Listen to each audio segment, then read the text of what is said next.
Look like I'm losing some play because I'm pushing this cap down like I'm fixing my garbage pail. So, not knocking PullRite, guys, just trying to figure out a way to help all of us figure out. Look at this. Oh yeah, this is gonna work. So I'm gonna contact PullRite and see if this is the best fix or if I need to replace this pin, because the half-inch pin on my impactor has, look at that, it's snug now, no more play. All right, still love this hitch, but now I love it more that it's gonna work for me again. All right, to cap it off, I just got done fixing that cap, and then as I'm about to get done, that crazy cap flew up.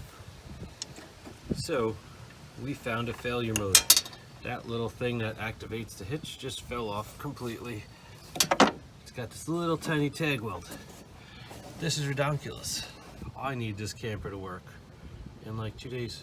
Hopefully they'll come through for me. But look, the weld on the top onto there. I legitimately tapped it once to see if it was loose and it came right off. So the welds failed. All right, let's see if we can get this done for my Friday trip. So as I work along playing with my PullRite hitch, I see that this device is welded on here, and somebody welded it on and then proceeded to grind off the weld. So it had zero integrity. So right now, trying to contact the company. I'm about to fire my welder for something I shouldn't have to fix.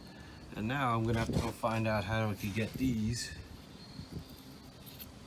little push tabs. I know. Contacted PullRite and they sent me a new part for the hitch. My PullRite Super Glide 2300 had a little bit of slop in the mechanism because they use a push nut, which is this. We'll talk about that later.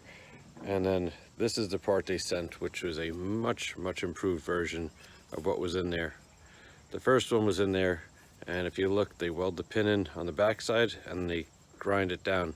Well, somebody got too aggressive on the last one, but they grind it down a lot for some reason. I don't know what for, but they sent this to me free, no charge for anything.